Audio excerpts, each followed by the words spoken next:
Hello guys, welcome back to our channel. അപ്പോൾ ഇന്ന് നമ്മൾ വന്നെടുക്കണത് ദ മാൾ ഓഫ് ദി എമിറേറ്റ്സിലാണ് കേട്ടോ. അപ്പോൾ അവിടെ വന്നപ്പോൾ ഇവിടെ ഒരു കാരിഫോർ ഉണ്ട് കേട്ടോ. കാരിഫോർ കണ്ടാലോ പറഞ്ഞിട്ട് ഞാൻ മുന്നൊരു വീഡിയോ ഇട്ടിട്ടുണ്ടായിരുന്നു കേട്ടോ. അപ്പോൾ അത് കാണാത്തവരുണ്ടെങ്കിൽ അത് കാണണം. അത് ഞങ്ങൾ സ്റ്റേ ചെയ്യുന്നതിൻ്റെ അടുത്ത് തന്നെയുള്ള ഒരു കാരിഫോറായിരുന്നു കേട്ടോ. അവിടെ എല്ലാത്തിനും ഭയങ്കര വിലയാണ് കേട്ടോ. അതാണ് കാണാൻ പോയാലോ പറഞ്ഞത്. ശരിക്കും കാണാൻ വേണ്ടി തന്നെ പോയതാണ് കേട്ടോ. വെറുതെ കയറിയത്, ഒന്നും അവിടെ നിന്ന് മേടിച്ചിട്ടുണ്ടായിരുന്നില്ല കേട്ടോ. അവിടെ എല്ലാത്തിനും ഭയങ്കര വിലയാണ് കേട്ടോ. ആ വീഡിയോ കണ്ടാലും നിങ്ങൾക്ക് അറിയാൻ പറ്റും, അവിടെ ആരും ഇല്ല അങ്ങനെ സാധനങ്ങൾ മേടിക്കാനായിട്ടൊന്നും. അപ്പോൾ ഇവിടെ വന്നപ്പോൾ ഇവിടെ ഞങ്ങൾ വെറുതെ മെട്രോയിൽ പോകാൻ വേണ്ടിയിട്ട് വന്നതാണ് കേട്ടോ.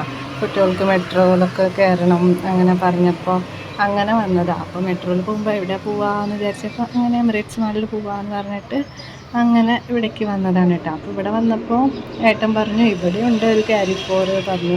അപ്പോൾ ഞാൻ പറഞ്ഞു എന്തിനാ കാരിഫോറിലൊക്കെ പോണത്, വെറുതെ കാണാം, ഒന്നും മേടിക്കാനും ഇല്ല അങ്ങനെ പറഞ്ഞു. അപ്പോൾ വെറുതെ കാണാം അങ്ങനെ പറഞ്ഞിട്ട് അങ്ങനെ കയറിയതാട്ടോ. അപ്പോൾ ഇവിടേക്ക് ഇങ്ങനെ വരുമ്പോൾ ഭയങ്കര തിരക്ക് കേട്ടോ. അപ്പോൾ എല്ലാവരും നിറയെ സാധനങ്ങളും മേടിച്ചുകൊണ്ട് പോകുന്നുണ്ട് കേട്ടോ.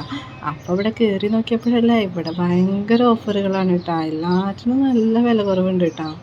ഇപ്പോൾ ഫ്രൂട്ട്സ്, വെജിറ്റബിൾസ്, ഫിഷൊക്കെ നല്ല വില കുറവുണ്ട് കേട്ടോ. അവിടെ നല്ല തിരക്കുമുണ്ട് അതിൻ്റെ സ്ഥലത്തൊക്കെ. പിന്നെ എല്ലാ സാധനങ്ങൾക്കും ഡ്രസ്സായാലും ടോയ്സ് ആയാലും എല്ലാറ്റിനും നല്ല വില കുറവുണ്ട് കേട്ടോ.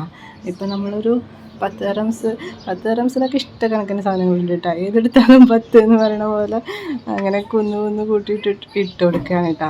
അപ്പോൾ ഞങ്ങളിവിടെ വന്നപ്പോൾ ഇങ്ങനെ ടോയ്സൊക്കെ കുറേ ഇരിക്കുന്നുണ്ട്. അപ്പോൾ വില കുറവൊക്കെ ഉണ്ട് തോന്നി. അപ്പം കുറേ നാളായി പാപ്പു പറയുന്നു കേട്ടോ സ്കൂട്ടർ വേണമെന്ന്. അപ്പോൾ പാപ്പുവിന് സ്കൂട്ടർ മേടിക്കാൻ വിചാരിച്ചു. അങ്ങനെ ഞങ്ങൾ സ്കൂട്ടർ നോക്കാം.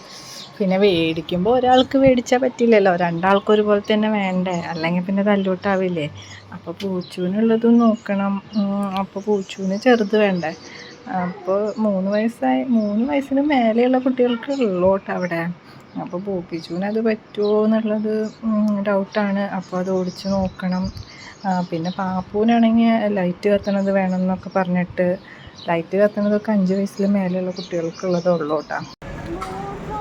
പൂച്ചുവിനൊന്ന് കൊടുത്താൽ പൂച്ചു ഓടിപ്പിച്ച് നോക്കിയാ പൂച്ചു വീഴും.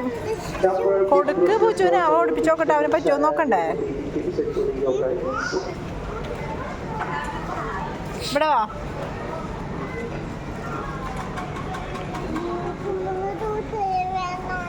പൂച്ചുവിന് കൊടുക്കുക നോക്കട്ടെ, അവൻ ഓടിപ്പിച്ച് നോക്കട്ടെ. പൂച്ചു ഓടിക്ക്. പൂച്ചുവിനറിയോ ദൈവേ. പാപ്പ നീക്ക്.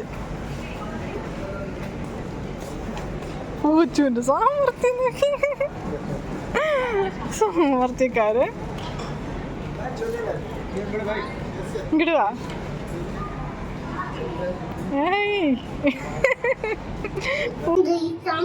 അപ്പം അങ്ങനെ തീരുമാനമായിട്ടാ, രണ്ടാൾക്കും സ്കൂട്ടർ മേടിക്കുന്ന കാര്യത്തിലൊരു തീരുമാനമായി. പൂപ്പിച്ചു അത്യാവശ്യം തിരക്കേടില്ലാണ്ടൊക്കെ ഓടിക്കുന്നുണ്ട്. ഇനിയിപ്പോൾ എന്തായാലും വലുതാവല്ലേ എന്ന് വിചാരിച്ചിട്ട് അപ്പോൾ പിന്നെ അങ്ങനെ എടുക്കാമെന്ന് വിചാരിച്ചു. പൂപ്പിച്ചു ആണെങ്കിൽ വേറെ ഏതെങ്കിലും ടോയ്സ് മതിയാന്ന് ചോദിക്കുമ്പോൾ ഒന്നും വേണ്ട, സ്കൂട്ടർ തന്നെ വേണം പറഞ്ഞിട്ട് നിൽക്കുകയായിരുന്നു കേട്ടോ.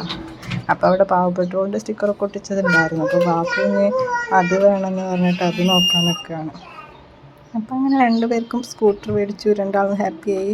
എനിക്കാണെങ്കിൽ കുറേ സാധനങ്ങൾ മേടിക്കണമെന്നുണ്ടായിരുന്നു കേട്ടോ. കുറേ പാത്രങ്ങൾ അതുപോലെയൊക്കെ ഒരു നല്ല ഓഫർ ഉണ്ടായിരുന്നു. 10 ദിറംസിനൊക്കെ എന്ത് നല്ല പാത്രങ്ങളായിരുന്നു. പക്ഷെ ഞങ്ങൾ മെട്രോയിലല്ലേ പോയത്. 2 കുട്ടികളും ഉണ്ട്, പിന്നെ അവരുടെ സ്കൂട്ടറും ഒക്കെ കൂടിയായിട്ട് സാധനങ്ങൾ കൊണ്ടുവരാൻ എളുപ്പമല്ല. അത് കാരണം പിന്നെ ഒന്നും മേടിക്കാനൊന്നും നിന്നില്ല കേട്ടോ. കുറേ സാധനങ്ങൾ മേടിക്കണമെന്ന് എനിക്ക് ആഗ്രഹം ഉണ്ടായിരുന്നു. പിന്നെന്താ ടോയ്സിൻ്റെ ഒക്കെ ഏരിയ നോക്കിയാൽ വലിയൊരു ഏരിയയിൽ നിറയെ ടോയ്സാണ് കേട്ടോ. കിഡ്സ് ക്ലബ്ബ് എന്ന് പറഞ്ഞിട്ട് ഒരുപാട് ടോയ്സ് ഉണ്ട് കേട്ടോ.